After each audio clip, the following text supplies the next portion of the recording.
genético a una célula, más que nada con fines terapéuticos, profilácticos o de diagnóstico. Lo que se busca es prevenir una enfermedad o tratar de, ahora sí que de curarla, al modificar la expresión de un gen. Por eso se denomina terapia génica, porque hace el uso de genes para tratar las enfermedades. Aquí la técnica se divide, bueno, con base en el tipo de célula al cual se aplique la terapia. Tenemos lo que es terapia génica somática o terapia génica germinal. En el caso de la terapia génica somática, el gen se va a introducir a una célula somática, como, ahora sí que como su nombre lo indica, por lo que la modificación en el caso de las células somáticas no pasa a la siguiente generación, no va a transmitirse la modificación que sufra la persona.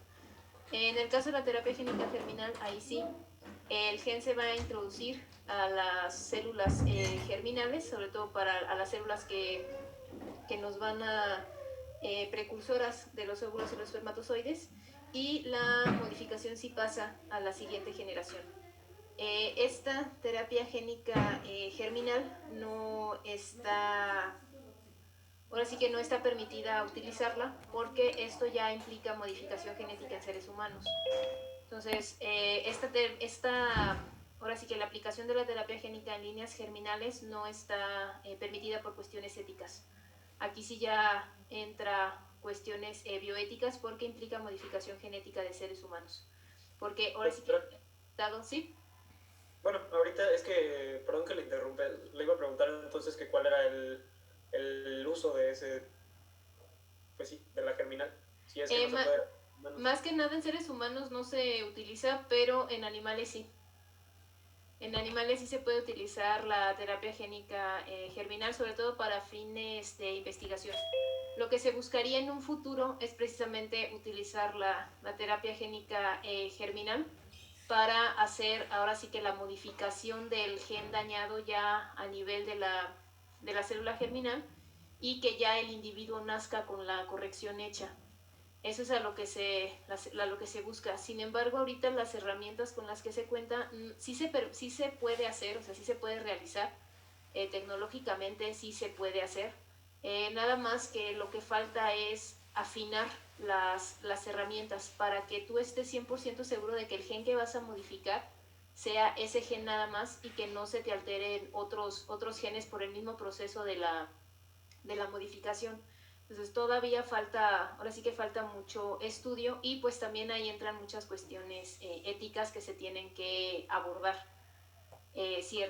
Ahora sí que se podrían tratar determinadas enfermedades genéticas desde antes de que se presenten en la persona. O sea, se podrían analizar si tú tienes alguna mutación en tu línea germinal, en tus células germinales, se puede corregir antes de que ya se presente en el individuo. Pero como les digo, todavía esto implica modificaciones genéticas en humanos que todavía por cuestiones éticas no están permitidas. Se tiene, ahora sí que la aplicación pues es más que nada por fines de investigación y se aplica en animales. En animales sí se puede aplicar la terapia génica germinal para modificación genética de organismos. En los humanos no, a nivel de la línea germinal. En la somática sí. En la somática ya se están aplicando tratamientos de terapia génica. Pero aquí la diferencia es que el individuo recibe el tratamiento y no va a pasar la modificación genética a la siguiente generación. De hecho, no sé si supieron, hace poco hubo un caso de un investigador chino que hizo modificación genética en embriones humanos, precisamente de esta línea, terapia génica germinal, y sí llevó a término ahora sí que el embarazo y ahora sí que nacieron dos gemelas, las cuales están modificadas genéticamente. Entonces se tuvo un caos, ahora sí que hubo una revuelta por cuestiones éticas y bioéticas. De hecho el gobierno chino está, no sé si ya lo encontraron porque estaba prófugo el investigador, por haber hecho ese experimento sin haber informado a las personas que se sometieron al tratamiento. Entonces fue un caso muy sonado. Él utilizó herramientas de edición de genoma para modificar genéticamente los embriones. Y eso pues éticamente no está permitido. Entonces, las terapias que ya están, algunas de las vamos a ver más adelante, las terapias que ya están aprobadas son precisamente para células somáticas, en las cuales la persona no va a transmitir la modificación a la siguiente generación. Entonces, lo que se busca aquí, hay dos tipos de terapia génica, dependiendo cómo se administra el tratamiento. Tenemos lo que es la terapia génica in vivo y la terapia génica ex vivo, o también denominada, bueno, aquí es el directa, que aquí el suministro del vector, o más bien del tratamiento, se da de forma directa al paciente, y por el otro lado trabajando con células, con cultivos celulares. Entonces, ambos son igualmente válidas. El tipo de terapia, si es in vivo o ex vivo, va a depender del tipo de enfermedad que se quiera tratar, y también del tipo más que nada del tipo de enfermedad, porque va a depender del tipo de enfermedad el tipo de gen que se va a tratar. Básicamente en la terapia génica en vivo, lo que se hace es se tiene nuestro gen terapéutico ya clonado en un vector, y lo que se hace es que se utilizan, generalmente se utilizan vectores virales para la terapia génica, son los que más se están utilizando, más adelante vamos a ver por qué. Y este vector viral ahora sí que se administra directamente al paciente. En el caso de la terapia génica ex vivo, lo que se hace es que el gen terapéutico igual tiene que estar insertado en un vector, en este caso es un vector viral nuevamente, y la diferencia es que este vector viral no se administra de forma directa al paciente, sino que se administra a un cultivo celular, es decir, a un cultivo de células extraídos del propio paciente. Entonces, lo que se hace es se toman células, en este caso son células, principalmente se utilizan células madre, de las cuales estas células se ponen en contacto con el vector viral y son las que van a sufrir la modificación. Estas células modificadas se ponen en cultivo para que ahora sí que se reproduzcan, tengamos una mayor cantidad de células, y posteriormente estas células vuelven a ser trasplantadas al paciente. Entonces, por eso la terapia génica ex vivo se denomina ex vivo, porque se hace fuera del cuerpo del paciente, y ya lo que se trasplanta son las células modificadas. Generalmente este tipo de terapia, la terapia génica ex vivo, se está utilizando mucho para tratar trastornos relacionados con las células sanguíneas. Aquí las células que se toman son células hematopoyéticas, y estas células son las que se modifican. Entonces, todas las células que se deriven de esas células modificadas, pues van a llevar la modificación genética. También se pueden utilizar células embrionarias, en este caso del mismo paciente, que esto lo que va a facilitar es más que nada evitar alguna respuesta inmunológica hacia las células que se están implantando, puesto que son las mismas células del paciente.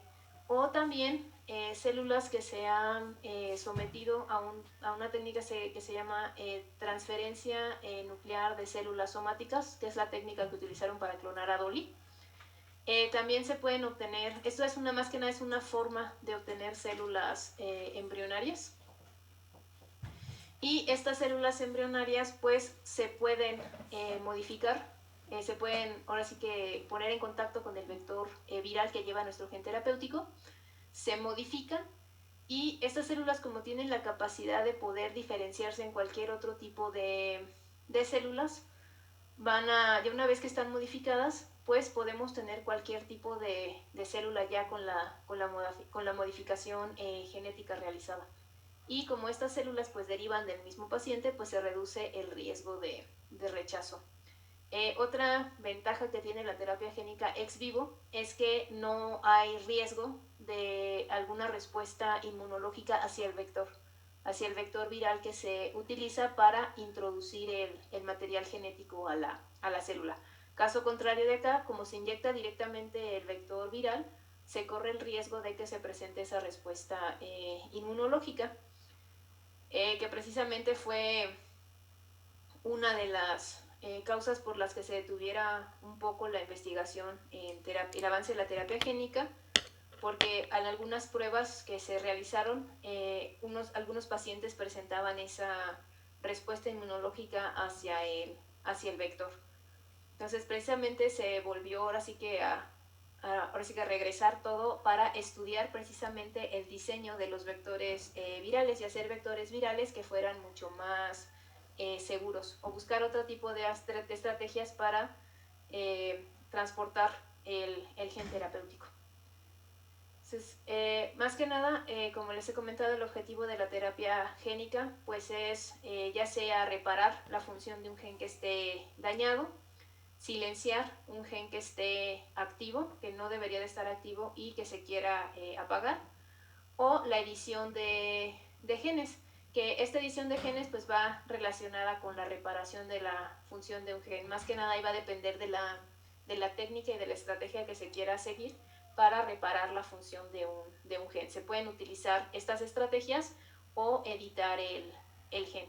Incluso también se puede utilizar la edición de genes para apagar genes. Estas son algunas herramientas que se utilizan para llevar a cabo cada uno de estos fines. Por ejemplo, reparar la función de un gen. Aquí más que nada lo que se va a buscar es introducir una copia funcional.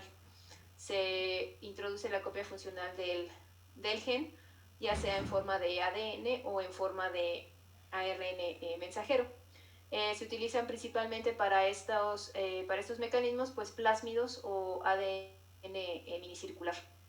Los plásmidos pues es ADN circular de cadena doble, que funcionan como vehículos para transportar nuestros genes, el gen de interés. Y el ADN minicircular es muy similar a los plásmidos, nada más que no contienen los marcadores de selección que tienen los plásmidos y no tienen el origen de replicación para bacterias. Los plásmidos tienen 3 componentes principales que no deben de faltar en un plásmido, que es el origen de replicación. Generalmente este origen de replicación es para bacterias. Tiene lo que es un marcador de selección.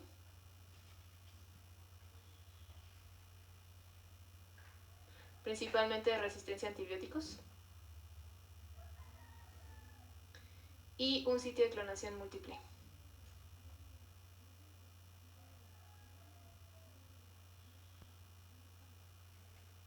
Que es más que nada el sitio donde se inserta nuestro ADN de interés, ahora sí que nuestro gen de interés. Y el ADN minicircular tiene la misma estructura que un plásmido, nada más que carece del origen de replicación y del marcador de selección. Únicamente tiene el sitio de clonación múltiple. Para el caso del silenciamiento génico, que es apagar la función ahora sí que apagar un gen, hay dos estrategias que se están utilizando, lo que es la formación de la generación de aptámeros, que son más que nada pequeñas secuencias de RNA o de ADN de aproximadamente 15 a 50 nucleótidos. Y estos lo que tienen de capacidad es que, ahora sí que de habilidad, es que se pueden plegar en estructuras tridimensionales. Y esas estructuras tridimensionales tienen la habilidad de poder interactuar con otros ácidos nucleicos, por ejemplo, por complementariedad de bases. Entonces, lo que van a hacer precisamente es unirse a las regiones del gen que se quiere silenciar y precisamente afectar su función. Estos aptámeros pues se pueden ya sea introducir de forma directa o clonar en un plásmido para que al momento de que se transcriban se generen los RNAs o al momento que se inserten se genere el ADN, estos pequeños ADNs o pequeñas secuencias de ADN o de RNA. La otra estrategia es el RNA de interferencia. Lo que va a ocasionar es que se active lo que es el silenciamiento génico. es un mecanismo que tiene la célula para eliminar sobre todo RNAs de doble cadena. Entonces ahora sí que se hace uso de esa maquinaria de la célula para apagar los genes. El RNA de interferencia, ya sea que se pueda introducir vía un plásmido o se puede introducir directamente a la célula en forma de RNA de doble cadena. Ahorita vamos a ver cómo es el mecanismo de silenciamiento. Doctora, ¿cree que pueda repetir la función del RNA de interferencia? El RNA de interferencia es activar el sistema de silenciamiento. El mecanismo de activar el mecanismo. Disculpe, y el de... Algo comentó de aumento o reparación de la función de un gen, algo de clonación, pero es que se trabó un poquito mi audio. Es clonar el ADN, ahora sí que la secuencia de ADN del gen terapéutico. Así se dice cuando tú tienes tu vector, en este caso tu plásmido, así abierto, y aquí tú clonas tu gen de interés. Se dice que se clona en el vector. ¿Y el ADN minicircular, cuál era el que no tenía El marcador de selección. Ajá. Y el origen de replicación. Ok, gracias. De nada. Entonces, el RNA de interferencia precisamente lo que va a hacer es activar el mecanismo de silenciamiento génico y esto lo hace más que nada a un nivel que se denomina post-transcripcional, después de la transcripción. Ahorita lo vamos a ver. Y en el caso de las herramientas para edición de genes, estas más que nada nos van a permitir, como su nombre lo indica, editar, ya sea quitar un gen y cambiarlo por otro, o el gen que ya está, modificarlo en alguna parte de la secuencia. Y más que nada esas modificaciones pues van a, ya dependiendo de si queremos que el gen se apague o que el gen se active, o si el gen está activo pero está defectuoso, cambiarlo por una copia funcional. Esta de aquí es una técnica que más que nada las siglas es porque utiliza proteínas dedos de zinc, o nucleasas, más bien son nucleasas. Son nucleasas, las nucleasas son enzimas que cortan a los ácidos nucleicos.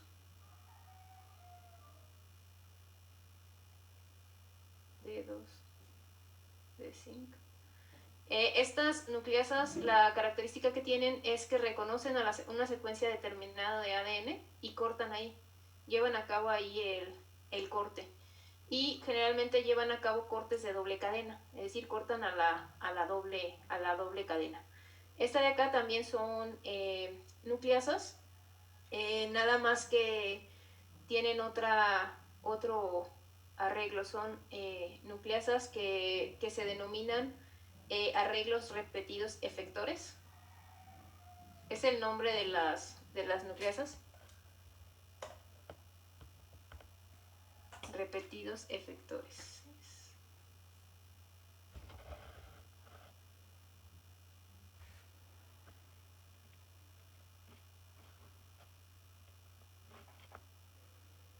Es precisamente el nombre de las nucleasas que se utilizan. Y más que nada estos arreglos repetidos efectores son proteínas de unión al ADN. Entonces estas proteínas tienen la capacidad de unirse proteínas de unión. Tienen la capacidad de unirse al ADN. Entonces como se pueden unir a lo que es el ADN, se unen y cortan. Entonces permiten dirigir el corte. Ahora sí que especificar en qué secuencias quieres que corta. Y por último es CRISPR-Cas9. Este más que nada igual utiliza nucleasas y la característica que tiene es que utiliza un RNA guía. Es decir, las nucleasas van unidas a este RNA.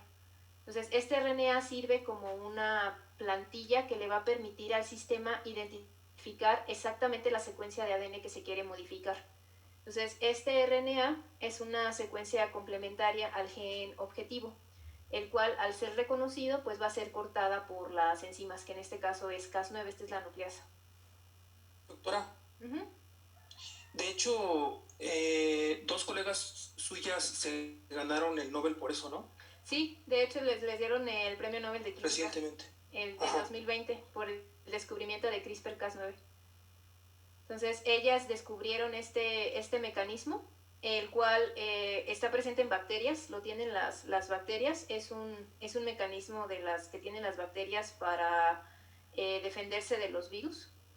Entonces, este mecanismo lo descubrieron en bacterias y vieron que podía utilizarse para la edición de genes. Y de hecho, es uno de los que más se utiliza porque es más sencillo de utilizar. ZNF y TALEN es más complejo porque en el caso del ZNF hay que diseñar las proteínas. Hay que hacer un diseño de proteínas y para diseñar una proteína es bastante complejo. Entonces se tiene que diseñar la proteína de tal forma que sea específica para el gen. Algo similar sucede con el TALEN. Hay que diseñar estos arreglos, los repetidos, para que detecten el gen de interés. En este no, ya se tienen las nucleasas y lo único que hay que diseñar es el RNA guía. Entonces cualquier fragmento de RNA que se tenga se puede acoplar a la nucleasa y este sirve como guía. Este es el que te va a dar la especificidad hacia qué gen va dirigido. Entonces por eso es mucho más sencillo y es el que más se está utilizando ahorita.